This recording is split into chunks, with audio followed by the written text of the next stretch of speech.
everyone. I know it's a Friday evening, and thank you, Ishmeet, for really giving such a great introduction. Also, thanks to Loop. I come with around 17 plus years of experience, mainly with banking industries. I've worked majorly with Goldman Sachs for like 11 years, Deutsche Bank, HSBC, so on and so forth. This is my first firm, which is Novotech, where we do a clinical research, a lot of medicines that we work on, a lot of therapies that we build on matters for life. A few years ago, I was very active, but eventually it landed up with being in night shift, and the health went down south. And that's where I had to pick up and then say, you know what, there's something that I need to do. I started off with running. When I started off, it was not even 100 meters that I could attempt to even run. I was huffing, puffing, and I thought, oh, this is not my game. But I did want to continue and see how far I can get. Eventually, that became 1 kilometer that I could run without stopping. That got to 10, that got to 20, that got to 30, that got to 40, and that got to 100 as well. So there is an Oxfam event, if you've heard. So that was my biggest milestone that I can think of that I was able to achieve. Even to have belief that I can do came from the community that we have. There's a lot that happens when you alone want to do it and you have an ecosystem that supports you to help you do it. It's important that you value that ecosystem. And the ecosystem is not the same. It's not the same family members who will support you for everything that you do. It's not the same work people who will support you for everything that you do outside. You have your different ecosystem. You need to value that. You need to build that. You need to network that, right? I know we're here talking about culture, as and when we go to the next slide. Culture, probably I would want to start off with a very brief exercise, which is an energizer, or which boosts our mood and mindfulness. So if I can probably ask you all to take my lead and follow what I can show you. If I can ask you to please close your eyes. Just follow my lead. If you can, please. Close your eyes. Inhale. Exhale. Inhale. Exhale. Now while you continue to close your eyes, I'm going to talk about one day of a runner. What happens? And just live that experience with me, all right? It's 5 a.m. in the morning. You've set your alarm. Now you know you have to wake up. You have an event to go to. It's a 10-kilometer marathon. You've already prepped. You've told yourself that you want to do your best. You snooze your alarm, or you try to wriggle out from your bed. You finally wake up out of your bed by 5:15. You are trying to freshen up, get ready. You've already set your gear, what you need to wear, your bib number, everything. You get ready now for the marathon. You eat something to hydrate, and then you get your carbs so that you're able to perform better. Now you prepare in terms of packing your protein and everything. It's 5:45. You step out of the door. Now you travel to your journey where you need to take to get to the start of the marathon. 6 o'clock now, you're at the start of the line. You're all antsy. How will I do this run? Will I be able to finish it? Will I have my injuries? Will I stop somewhere? What if I can't finish? All those nervousness building in you, but you still want to know that you want to do the best. 6 o'clock, let's say 6:15, the flag off happens and you start with the crowd. Vibrant colors across everywhere you see. A sea of runners running, chanting different mantras of, come on, let's go. And then everyone's screaming their own things of, come on, man, I can do it. And somebody is like huffing, puffing, trying to catch their breath. You're running amongst them. You're thinking, okay, 1 kilometer, I did it. Okay, let's go. 2nd kilometer. And then you hit the 3rd kilometer, 4th kilometer. You're trying to keep your pace. You're trying to run. You're trying to manage so that you can finish what you started. In between, you think, why did I have to start this? I could have gone back home, just slept. I could have just taken an extra nap. Why did I want to put this, through my body? But yet, you do not want to give up. You know that there is a U-turn coming up for the 5th kilometer. If you do that, 50% of the race is completed. Now you take that U-turn and just 50% more to go. Now you have your 6th kilometer and there is a big hill coming up on the 7th kilometer. As and when you see the hill, you think, oh my God, this is not possible. I don't have the energy. I'm already exhausted, but you're trying to walk, jog, run. You see every age group of runners across you who's trying to do the same thing, and they're motivating you to be able to finish your run. Somehow you cross that bridge, go to the 8th kilometer, go to the 9th kilometer, and you know it's the last 1 kilometer, and you want to just give it all your energy. Finish strong and just make sure you have your watch which says the timing that you wanted to track. You see the finish line, the last 100 meters, you sprint through and finish the race, and now you look at your watch and you're very happy to be able to finish the marathon that you started within the time that you wanted to.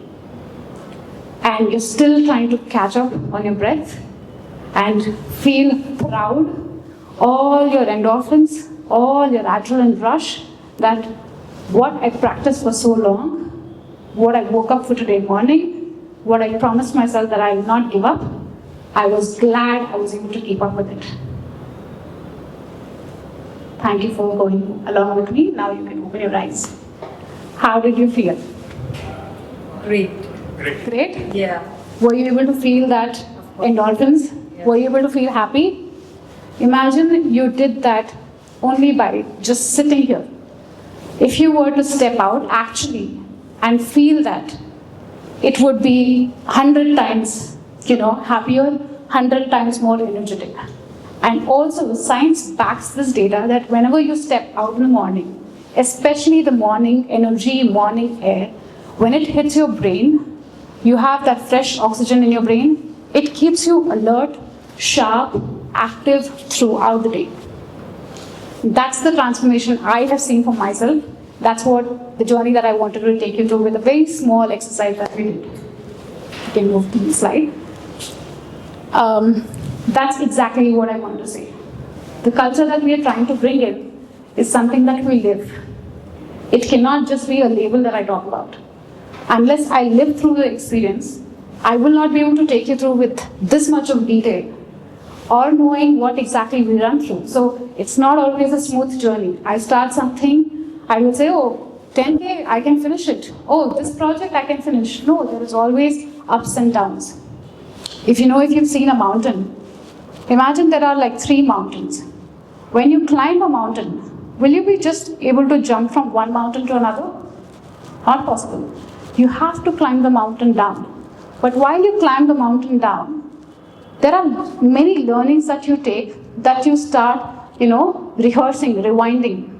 So the next mountain when you start climbing, you kind of learn those and then inculcate all your learnings, see how stronger you can be while you climb the second mountain. Similarly, when you're trying to climb the third mountain, that energy, that learning, that spirit, the endurance that you've built helps you climb the third mountain much more easier, faster, effortlessly. That's where we need to get to. So it's not easy that we build a life that we want to live, but it takes a lot. But it's not an overnight journey. It is a process. It is a marathon, not a sprint. Sorry, if we can move to the slide. We talk about strategy a lot. And it is said that culture eats strategy for its breakfast, right? If you've heard that term already. While we can design as much best strategies that it can support productivity, if it cannot come from betterment of people, whatever the strategy, the best strategy that it can be, it will eventually fail. We need to think of people as wholesome individuals, not just people who come here 9 to 5, I work with you, and beyond this, I don't know you. It's an wholesome individual that you need to think about. How are you able to manage things over here? What is that I can support you outside of your work, which helps you benefit so that you're able to give your 100% when you come here? What platform, what resources, what tools can I help you with, which helps you be your 100% here with that productivity, with that alertness, with that sharpness that you can bring in and help you grow, right? I know it's very important when we talk about decision making that we say we need to get these things done. But how much are we able to entrust and say the background of why we are getting things done? Most of the times the culture happens that, I have taken the decision, you have to trust me. But is it not important to give a bigger picture for the team? To know why we are coming from, what we are coming from? For everything that we do, not just for projects, right? It's important that we say when we manage things of, work or maybe outside of work, how is that implementing or how is that changing things for me at work? Walk the talk. That's more important. I cannot tell you something that I don't do. Hey, you know what? I've heard practicing this is good. Have I done that? If I don't know the benefits of doing something, there is no way that I can help you with understanding that or living that. I think it's very important to see how those decisions also help our employees and myself grow. Is it helping them grow? Is it curbing their growth? How do I help them give that picture? How do I help them grow as an individual, not just as a career professional? We all the time think about what are your career goals? What is your 2025 goals? We only look at, okay, this project have I done? This project, this is the timeline. Why is there no personality development as your goal? The first thing that I generally do with my team is when we start off any of the meetings, huddles, I will start off with, hey, you know what? Weekend I had a 2-hour long run. We ran near Kabul. The energy was amazing, or I was not very good. I was not feeling very okay. It was extremely humid. I am trying to bring in my personality here because that's who I am. If I do not follow something, there's no way that I can ask you to do. And when we speak about it as being managers, it helps other people get inspired, motivated that I can bring myself to. It could be anything, need not be necessarily running, need not be necessarily walking, it could be anything. But you've got to do something to be able to keep yourself, mind and body fit, to be able to deliver the 100% that you want to as a career professional to take that growth. Right? If you can move to the next slide. Again, we talk about how many hours did you work? Why is that important? I work 4 hours, I work 6 hours, I work 16 hours. Why is that important? Is it not productivity based on output rather than counting the number of hours? That shouldn't be the approach. That approach is what leads to stress. Oh, I have only logged on 4 hours, people will be watching me. No. What is my priority today? Have I been able to achieve that? I know there are many things which comes in between your priority. Am I able to reprioritize? Am I able to work with my manager to understand, hey, these are the things, what do you think? Why is there no open discussion? I think that's what we need to focus on, right? Since COVID, we know that there is unpredictability which has raised the margin quite high. How are we able to think about those aspects? And even the recent situations that we have come across, life is absolutely unpredictable. Am I able to give those flexibility, the mental health days or caregiving support? I know many organizations have started caregiving leave to support family, to support yourself in whatever situation it could be. Previously, I had not seen that, but I'm glad to see the change that's bringing in. It's important that we aspect all of these. And what we also do is, I take a 5-minute recess or a 10-minute recess if I have too many calls during the day. Why is that not allowed? If I do take a break, who is cringing and then saying, oh, why did you take a break? Nobody. If I follow that, my team will be able to happily, openly come and address that with me, which helps me make them better productive rather than not doing that. Right?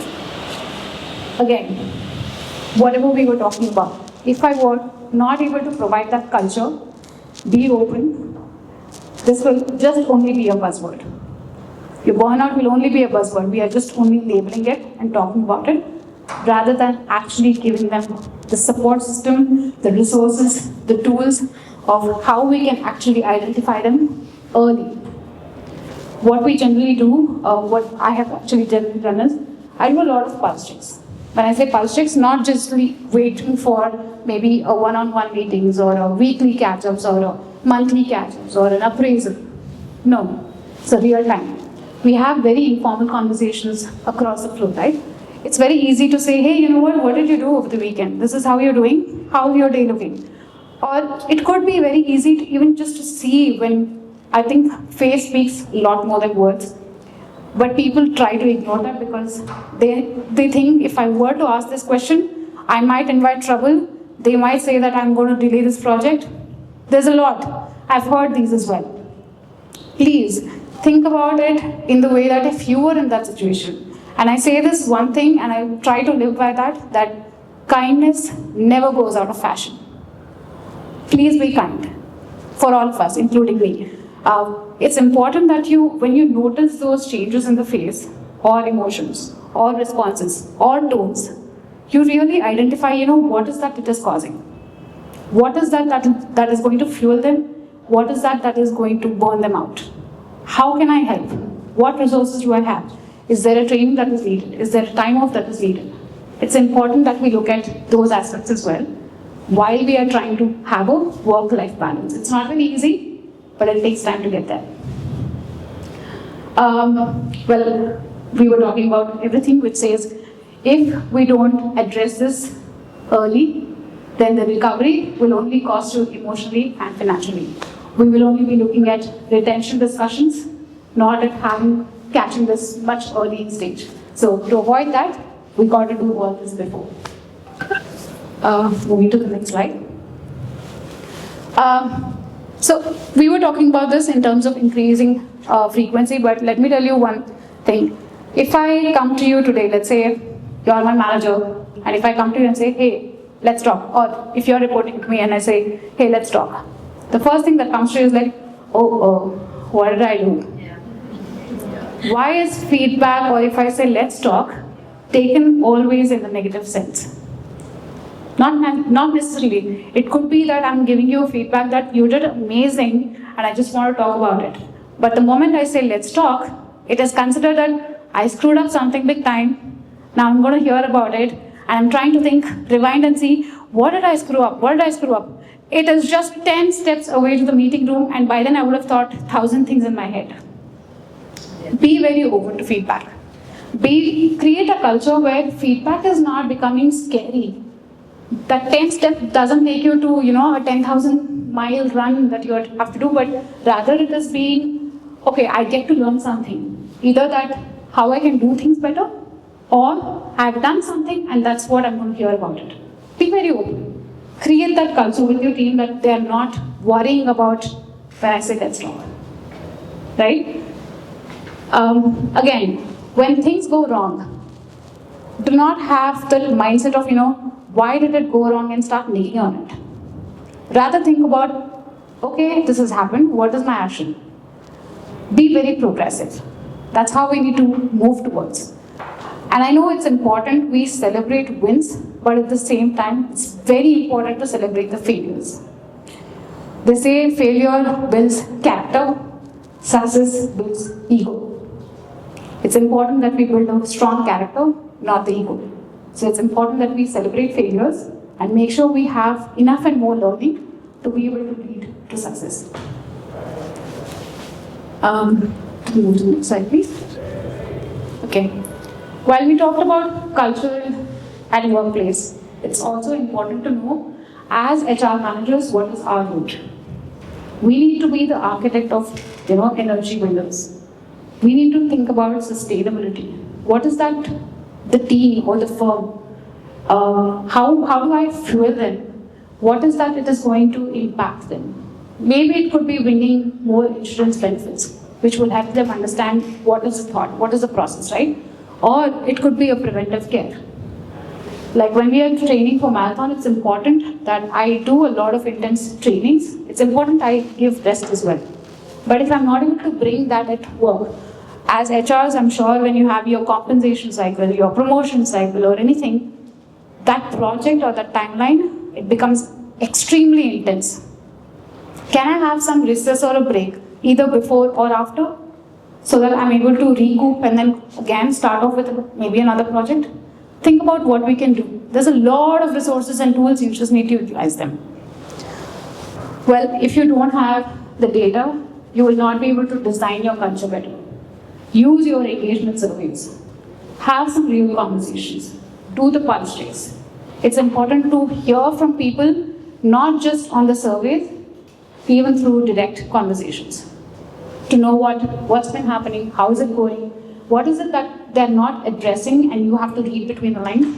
You will have to get those instincts. Again, if I can't live this joyful life and show that I'm able to be productive, nobody else will think it's possible. So it's important that we preach what we follow, walk the talk, like I said. Coming to the end of it, of course, culture is the highway. As HR people, it's important that we are the culture carriers. It's important that we're able to guide through that journey. It's important that we bring in that you're able to balance work and life. It's not necessary that one has to be overpowered. And trust me, this is one thing that I say, everybody, health is your top priority, no matter what. There are many things which can be done. There are many things which can't be done. Timelines can be extended, not extended. But health, no matter what, it's your top priority. After burning my hands a lot and getting to know changing things, that's why I live by this principle. I make sure no matter what, my running or my sport or my activity or giving time for my body and mind is as equally important as much I'm productive at work. The one fuels the other. So that's something that I want to definitely bring in front of you people and what I've been doing. I'll pause there. If you have any questions, I'm happy to take them.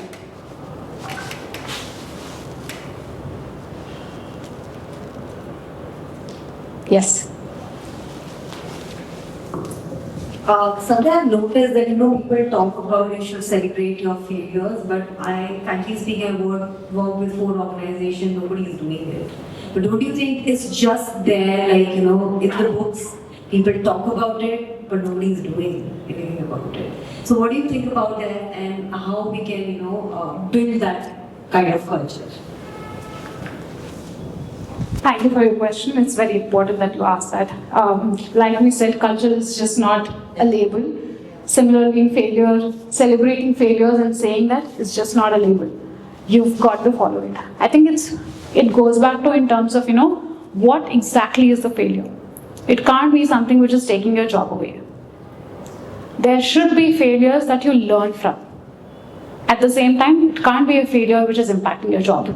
So I tell my team, please happily do those mistakes, do those errors. But it can't be something that costs you your job, but it should be something that, I can fix it and from next time I do not repeat it. But I want you to do the mistake. If I'm able to openly say that, and when things happen, I'm not very critical about it, I ask them, why did this happen? Why don't you explain to me what was your thinking? If I'm giving them that space and the courage that they're able to actually own that and come back and say, this is why, but I'm okay to learn from you and I will try what measures we can put together. That's where you're bringing a conversation versus an attitude of directly giving them instructions of why or what I want you to do this. It's more of a decision making together, not about having one-way direction. It's important that we drive that. So when you have such conversations with your manager next time, it's important that you ask, why do you think I did this? If your manager is not asking you, it's important you ask them. Try to bring in the culture of, why do you think I did this? Did I have no knowledge about it? Or did I overlook it? Or did I not think about it? Or was I over-occupied with something else? Why do you think? Let the ball go to their court so that they are able to think about it. And they are able to intrigue that, why did I not think all these things, and ask that question to you. So somewhere there has to be a conversation that either you're striking or they are striking it. Both ways. Both ways, yes. I hope I answered your question. Yes. Thank you. Okay, that's awesome. Thank you everyone for having me here. Thank you.